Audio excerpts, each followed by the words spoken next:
have an amazing special guest and a great friend and somebody that I know very well and actually trained him, Dr. Ash Ghavami. Ash, great to see you, man.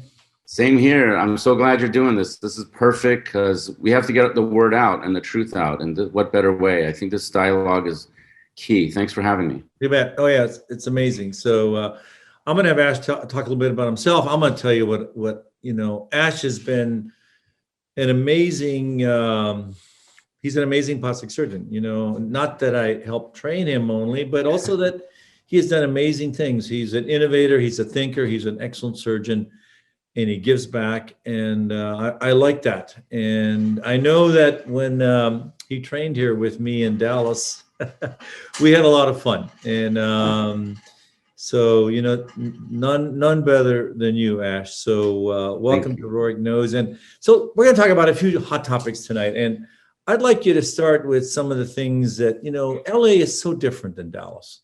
And you've made a huge positive impact there because of the quality surgery you do and your honesty and integrity. So I like that. So tell me a little bit about, so you've been in LA now for over a decade, right? Almost 15 years. Yeah, going on 15. Can you believe that? Unbelievable. Yeah. It's like yesterday when you were at Parkland, and I was doing rhinoplasties with you. I know. My first nose job was a tertiary that needed rib and ear cartilage, and Rod's like, Ash, you would choose this as your first. But, doing that kind of surgery in Dallas and all the things I learned, even the anatomy of fat grafting to the malars and doing your technique of facelifting or Bird's technique with the camera of lifting the cheek, that was the impetus and implications that eventually migrated towards getting me to do buttock fat transfer, which I never did in residency. We never did back then. Right. So starting in 2008, I was doing that right off the gate because it made sense to me. But, the experience I had in Dallas, I always tell everybody, like, I don't even know how to describe how good it is. How the training was so diverse and so geared towards aesthetic, mostly because of your leadership, because most, programs are so geared away from aesthetics and there's really prejudice against it. So people come out of the residency programs knowing how to do flaps and microsurgery, but they can't do a nose job or do clean liposuction, Right, that's right. So, yeah, and that really goes to, quality of training. As board certified plastic surgeons, it's a long road and boy, Ash, that road. It's not only 4 years of medical school, it can be 6-7 years of training in plastic surgery. And I remember I took you as a hand fellow and then, because I saw the sparkle in his eye. And, I loved plastic surgery, man. I think I remember telling you in an interview, and Ed Luce would see me do this, it would be like midnight. I'd be on call and I would be in the library and going through old Dusty Gillies books and Jack Joseph textbooks. And I was fascinated by the history and how we got to where we are. You got to love what you do. Something this difficult, you don't want to just do it because you want to be an Instagram star. You want to get, make money and that's your main goal. Your main goal should be delivering art from your brain to your hands and seeing a patient benefit from it. And outside of that, it happens to make good money. And if you do it right and you're, approachable and you know how to work social media, you'll become social media famous too. But that's like 3rd, 4th, 5th in line to the primary goal. You're right. And what passion is, what Ash is talking about is passion. You can hear it in his voice. And I can tell you, passion excels everything. It's not about the money. It's not about anything else. You follow your dream and you follow your passion. And I think, and that's really what you did and have done and are doing in LA. And I love that, and I love people that are passionate because I can feel it. I can emanate it. And believe me, I only hang out with people that are passionate and that. Yeah. And of course, when you were a resident, I probably was, tough on everybody. You're definitely passionate. Yeah. If you're a leader and you're not tough, there's no way Jeff Bezos and, all these guys, there's no way Warren Buffett, there's no way any of these guys are not tough on their, cabinet, their people and their board to get them to, they're not going to get to where they're at if they're going to be easy breezy and let people slide. Of course not. Yeah. So tell me, okay, Ash, so tell me about, obviously you're really savvy in social media. So, Tell me, let's talk a little bit about that, the do's and don'ts. And I think for, our audience, which is going to be a lot of consumers and a lot of plastic surgeons around the world, they want to hear about what to do, what not to do. And, and I'd love to hear your perspective. Yeah, And then sure. I'll give you my thoughts as well. Yeah, I mean, I wrote a discussion about some of this in your journal, so people can look it up in PRS, the Plastic Surgeons, and Google my name and find that. I mean, not Google, search my name and find it in PubMed or PRS. But, I was fortunate to just kind of have some instincts, really. When Instagram first came out and I learned about it being a visual library where you could show whatever you want, me as a plastic surgeon, what we do is visual. We're not fixing blood pressure. We're not changing insulin levels and doing metformin for diabetes. We're doing something you can visually see and touch. Right. So when I learned about Instagram, actually one of the fellows did some research on this. I was one of the first 5 plastic surgeons to be on Instagram. So I was just lucky and had the instinct to do it long ago. Now, obviously, you started it much later, but you're doing phenomenal with it too. It doesn't matter. But the point is, I got lucky that I started early. So my following that I have is slowly, organically developed. And I've learned a lot of things along the way. One thing I learned is, it's okay if you want to, but you can hire a company to help you if you need it, especially if you're starting a little late in the game. I personally just have had one in-house person helping me post, but I never contacted a company, and they contact me all the time to, buy followers and buy, auto comment, auto like, because it's not organic and you're not going to know your relevance. So the number one thing I think is be authentic and try your best. Even if you use one of those companies, use them very briefly and just don't look at the numbers. It's about the message you're putting across. So, and the message we're putting across, number one, no matter what, even though some's entertainment, some's tongue in cheek, some of it's visually funny, some of it might involve entertainment, the number one message is vital, and that's the surgery should be done by a board certified expert. Right. In what you're getting done. They should be able to consistently deliver results, and that should be shown through video and picture format, multiple patients, to know that day to day that surgeon can deliver what you want done. After all, it's your body and it's sacred. This is no joke. And it's got to be you. It's got to be you. Exactly. You don't want, it has to be the right person in the match. I always talk about the match between patient and surgeon, and it's something we kind of talked about a little bit in residency, I remember, but I really learned that because I say no a lot more now. And I know you taught me how to say no to the patient that's maybe not psychologically or savvy enough to understand that the complexity, especially of revision surgery. So saying no and really finding the right match between surgeon and patient is critical. Now, the thing that I always tell plastic surgeons about and patients about, that this is an important message, and it's your body is sacred, and so it's expertise is important. But this is not unlike, when you're flying in a plane and they show you those funny, entertaining music videos and things of safety. Nobody would watch those safety videos if they weren't at least a little interesting, and they're entertaining, and they're talking about life and death, a plane crashing, what to do if a plane's about to crash. But they have to send the message along so you listen. So it's got to have some entertainment value, something to incite passion or emotion. Right. And if the message is not with that, then it's not going to get across. So it's useless. So if someone's going to be boring on Instagram and just be didactic, no one's going to listen and see your results and understand the message. So for the people that, critique the entertainment side of this and that it's showboating and this and that, we have to do something to make it interesting. It's visual. It has to be visually interesting. I used to put music. I used to do intraoperative videos before anybody else did, and I would put music to it. And back in 2015, when not many people were on Instagram, right, I was getting 40,000 views on those on a Sunday morning, and then it would get flagged by some hater or jealous colleague in LA probably. But when they were up for a while, the 40,000 views back then is, I barely get that now after a day or two, and I have 500,000 followers. So I think I just started early. I understood it. I've always understood, and you have to go with your personality. I showed a few of me playing guitar, and if I traveled to do these meetings, I would take pictures with you, do funny videos. We would take shots of the panel, because it's for people, it's a mystery. What is this whole world of plastic surgery like? Right. What are these people like? They want to know their plastic surgeon. They want to know the human being that's going to be putting them to sleep and working on them. Things have changed. Yeah. No, I get that. And I like that, because, you have to show a little bit of the human side of you. And I know you do that on weekends, kind of you know. I don't do as many before afters on the weekend. I kind of try to make it more, and I think you do that too. I've seen you doing yoga and people want to know that. I mean, if I was going to a surgeon, I would want to know that my surgeon knows how to de-stress. Because if my surgery's on Monday and that surgeon didn't meditate, do yoga or work out or take care of himself or herself, then how's that going to be Monday morning when he's coming through traffic and dealing with calls and emails and he's about to cut into me? I think it's important. Right. No, I agree. They got to see you. And I think the big thing is, like you mentioned, it's got to be you. It's got to be the real you. And it's got to be positive. I mean, I think I'm a latecomer to this because I actually did it because of the journal.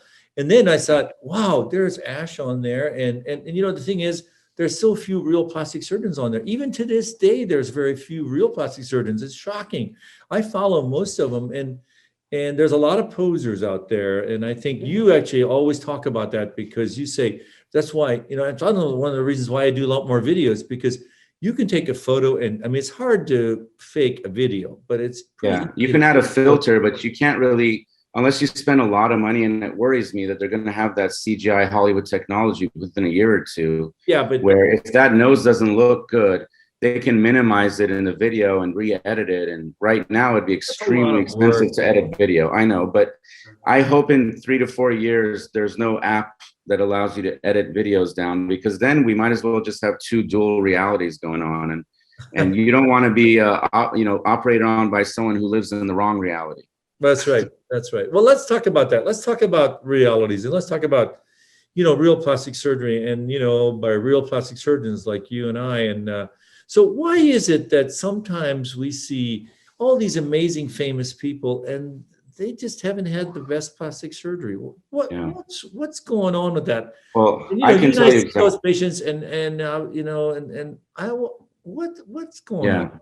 So here's the deal. I mean, I can just speak to, I happen to be, basically a stone's throw away from Hollywood itself. Right. The plastic surgeons who haven't moved away because of all the ridiculous financial tax laws in California, that haven't moved to Texas or Florida, that are still here. That's a whole nother podcast. Right. But there's a ton of wealthy people, well-traveled people, celebrities, people even behind the scenes, directors, producers, etc. So the way Hollywood works and has always worked is, people, they spend 6-7 hours in the makeup chair. So they're trusting sometimes the gossip and word they hear from their makeup artists, their stylists, their hairstylists, their agents.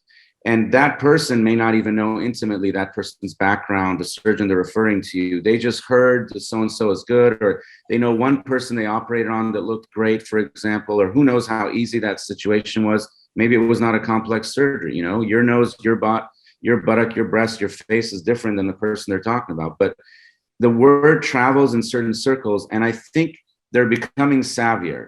Ever since, I have been in LA for a long time, other people have been.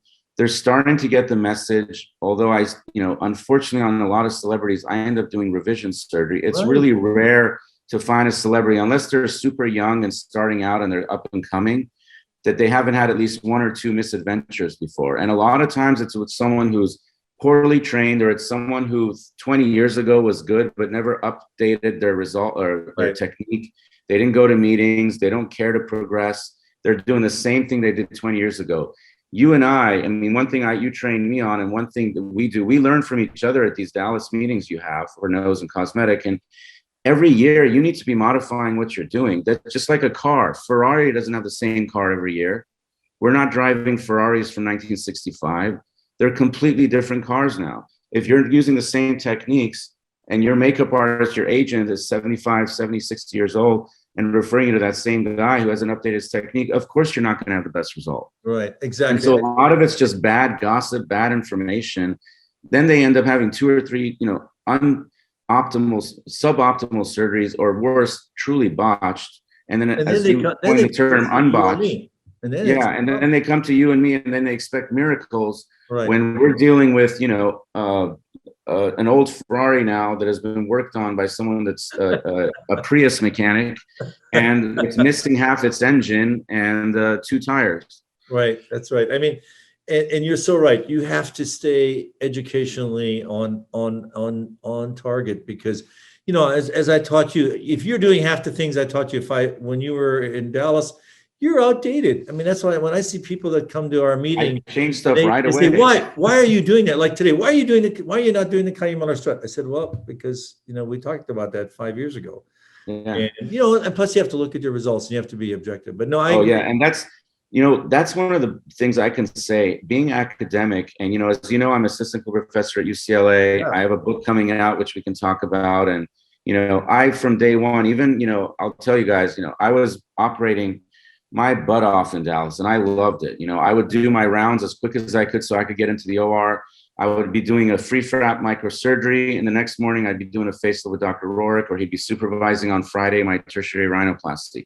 Either way, I was in the OR learning, and we can talk about the work hours later. But the point is that, you know, on the weekends, yeah, on the weekends, I wasn't resting. I was at Starbucks writing textbook chapters, researching, actually looking through the literature. I had stacks back. I was old school back then. I was Xerox copies. So I had like PDFs and hard copy old, you know, journal articles that I was highlighting and referencing in my chapters that I was writing. And I remember I came up to you once and I'm like, we have all these different ethnic noses. We need to do a Middle Eastern rhinoplasty article and chapter. And you're like, of course, Ash, let's do it. And that open-mindedness is key to plastic surgery. You have to be fluid and adaptable. I want to say, you know, you've become an amazingly great writer and a great editor, and your book's coming out. We're going to talk about that in a little bit, but I think, you know, Ash, you know, it's unusual. You know, I would say 1 in 20 of my trainees can write, and you can write, and you can edit, and you've been a contributor. I mean, and, you know, you contributed to Dallas Rhino book, which is actually coming up.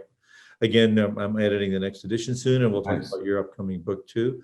But so it's about giving back, but also it's also about keeping on the cutting edge.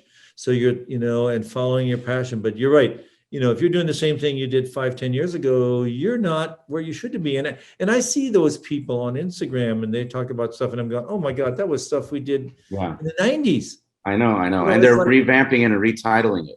Right. But, you know, it's amazing.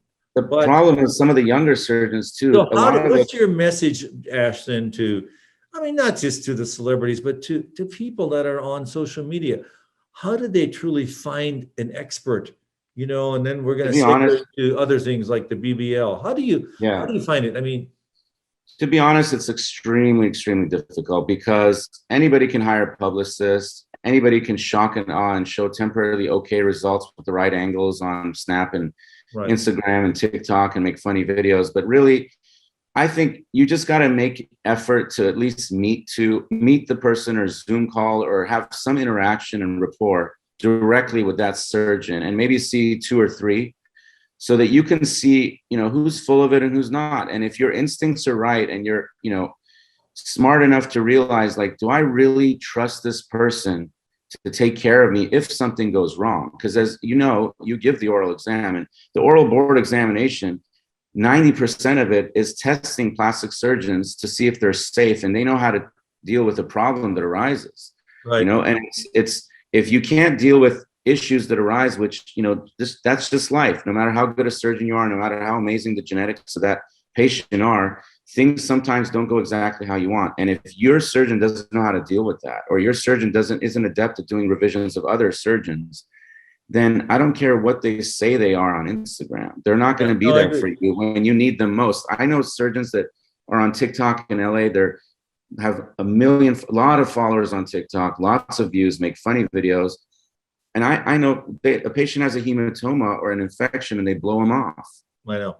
They blame the patient, or they say, I'm not dealing with this, or I can't even imagine how I would do that. Like, I just, so you got to sometimes, you just got to somehow meet the patient directly or have direct contact. And honestly, I wouldn't even go by reviews, because I could tell you over half the surgeons in LA, and I know this for a fact because I know people that worked for them, will pay Yelp up to $3,000 to $4,000 a month to finagle the bad and good reviews. Yes. Oh my God. I mean, you know, and Yelp will claim they don't do it, but they do. You can tell fake reviews. I mean, you can tell fake reviews. I mean, the guy that has, you can have your cousin write it, you know.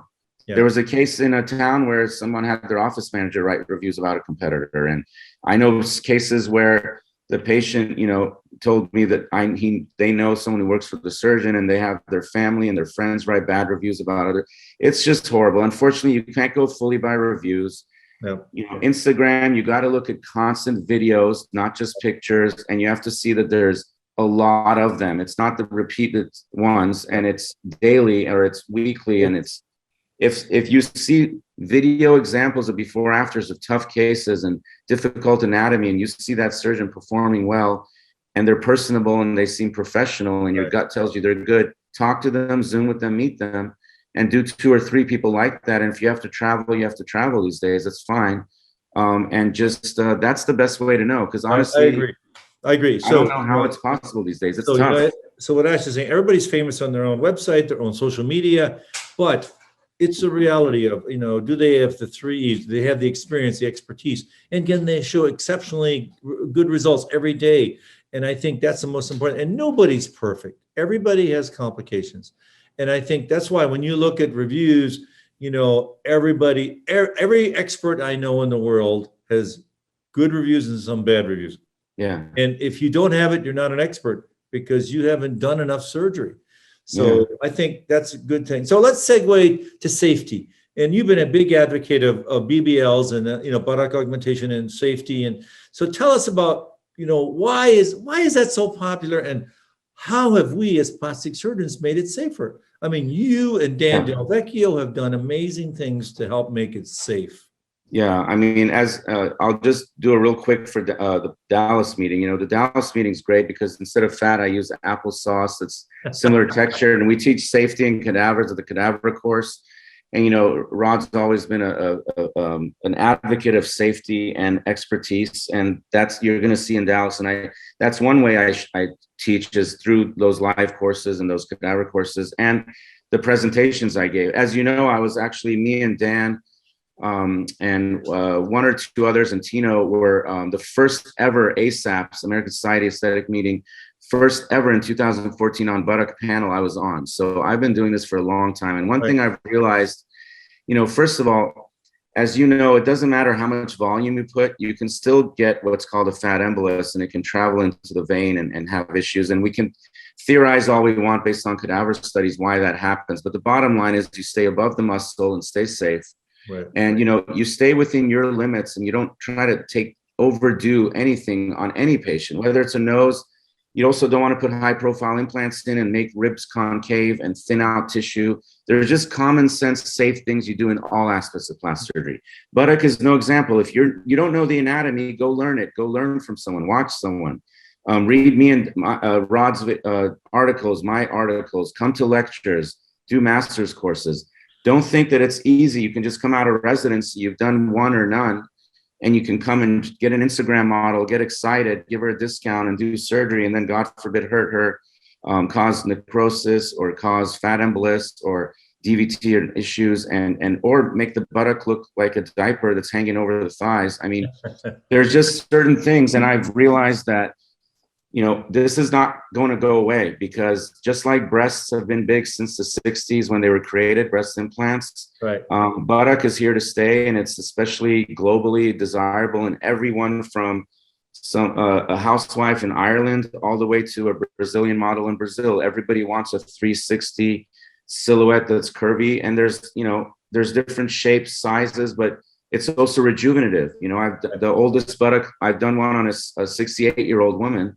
A BBL. And she was thrilled. Yeah. And she was thrilled because we did a little mini tummy tuck, a little bit of fat transfer just to the top. Now, when she goes to weddings for her granddaughters and she goes to events and she wears a dress, she has a little bit more of a silhouette and a lift, and she feels rejuvenated. Why is that any different than the Mailer mound lifting in a facelift? It is no different. And I think that, I think the big thing is be safe. Don't do crazy stuff. And I think that's really important. And learn the anatomy and go to courses before you just think, because you're on Instagram and you're young and you look good and you have a sexy Instagram with a good logo that you're going to go and do all these BBLs.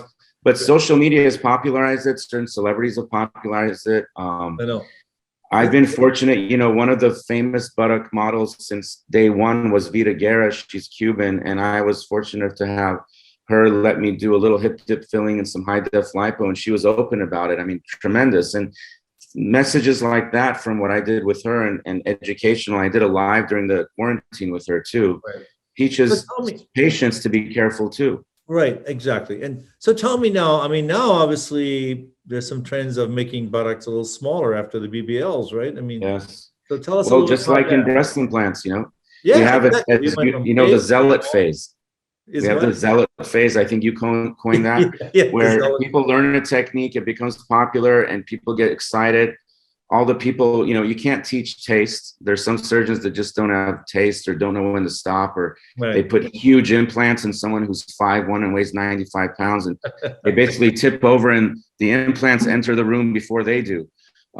Same thing with buttock. You don't want your buttock to enter the room much long after you do, or exit the room much long after you do. That's right. So, what happens is if someone overfills, and the worst problem is these silicone injections, because I think, there's a theory, and we probably need studies to biopsy this stuff and figure it out, but it causes a dermatolymphatic drainage problem, and it causes skin discoloration that's permanent. And I call it Smurf butt. People get a bluish purplish butt, horrible cobblestone, lymphatically burdened skin, and you try to remove it. Silicone injections. Yeah, and I see, celebrities, people in the hip hop community, et cetera, have that, and they come for me to remove it. And it requires up to sometimes 3, 4 to 5 surgeries. And then you replace it with fat, and you try to minimize the buttock. But the problem is, and everyone knows, just like big implants, if you have huge high profile implants and you reduce them, where's all that loose skin going to go? With a breast, at least we can do elegant breast lifts and hide incisions and do all sorts of elegant things, but no one's going to want cuts on their buttock to lift a heavy buttock. So just don't go to a surgeon that makes them too big, because you're still going to live long, hopefully. And when you're in your late 30s, 40s, what are you going to do when gravity wins? Right. I know. And so what are you going to do? And how do you fix that? I mean, we use multiple surgeries, radiofrequency skin tightening of the skin. In extreme situations, you have to do a direct butt lift. Yeah. But I do incremental surgery where I relocate the fat that's dependent into the upper pole. And that could be a whole article. I mean, there's 100 articles I could have written by now, but unfortunately, Rod, I've gotten so busy, knock on wood, that I try my best. I'm doing a textbook, but yeah, it's hard to get articles that really I would be proud of to get out there. So I will get it out for you soon. Yeah, no, it's good. It's great. I mean, I love, you're always thinking, you're always innovating, and you're always being safe, and you're teaching others. Give us your top 5 things that plastic surgeons should do to be their best self, and not only in social media, but also to become experts, experts in BBLs, experts in what they do. Well, I would say number one, unfortunately, when we're all residents in med school, our personal life takes a pause, and you don't have a lot of time to reflect on the things that you really should for you as a human being. Honestly, you kind of have to put that aside and be a little bit robotic to be a good resident and a good learner. When you get out into the world, and no one teaches you what it's like to deal with jealous colleagues, what it's like to deal with a litigious, patient who wants nothing but bad for you, that wants to ruin your career. They don't teach you a lot of things. So number one thing you have to do is, when you get out, think about what kind of person you want to be. And that person you want to be, some aspect of that pie that makes you who you are should be your plastic surgery career.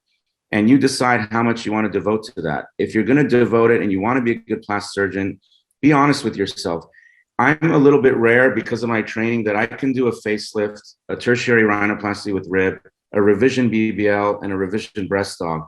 But you may not have the training to be confident in those. So choose a few things that you'll be good at. Be honest with yourself. Don't push the envelope because of financial reasons, and don't fake it on Instagram. Be authentic to yourself, your family. When you look in the mirror, be proud. Be authentic and honest on Instagram and your marketing. Right. And decide what kind of human you want to be. That's number one. That's going to take you for the rest of your life. Number 2 is to make the pie of that plastic surgery portion as good and robust and healthy as it can be, where the crust isn't crumbling and it's not rotten. Go to meetings, learn from the experts, be humble, ask questions, visit surgeons that allow you to, get better and better little by little. Don't push the envelope. Don't do more than you can handle. Yep. Number 3, don't do crazy stuff. Yes. Number three, I think is, each patient you do, pay attention to them as a human being. Try to get to know what they really want out of the surgery and learn to say no, because some people want to come and get the revenge body for their ex-husband. They're not in a good state of mind. They may ask for something they don't need, like extra big implants, so the person notices, and that's not right for their body. So you got to get to know. You have to be the one to say, no, we're not. Exactly. So get to know your patients and understand that you're the expert, not the patient. Right. I agree. And this goes for patients listening to this too. Listen to your surgeons, and if they say something that your gut tells you is off, go see another one. And then the last is probably, continue learning for the rest of your life, not just about plastic surgery, but about yourself. The person I am today is different than a year or two ago, and it was different from when I was a resident. And I thought, I was so mature and grown up. You're a doctor, you're a surgeon walking around the hospital. There's so much I've learned about life and how to deal with other human beings and how to conduct myself and everything throughout the years. And that makes you a better surgeon too. Yeah. Great advice, Ash. I mean, I think, giving back, being the best you can be, learn one new thing every day. And the other thing is staying positive and only hanging out with people you like, right? I mean, yeah. And you got to have some mentors. I mean, I don't have direct mentors that I don't bug you and call you all the time, but there's times when I'm doing a case, I literally feel like you're behind me watching. I feel your presence and the words you would say in that decision making. I was fortunate to have great mentors like you, Bauman Guyron and Fritz Barton and Steve Bird and you name it, Tevitz, everybody. I was very fortunate. That program was unbelievable. But the thing is that not everybody's fortunate enough to have that. So find current mentors. If it's somebody older in your town you trust, I have people that call me every now and then in town. Yeah. The ones that are friendly with me and they, I trust them. I'll give them advice. I never hesitate to give, even people I know that talk maybe a little bit weird about me.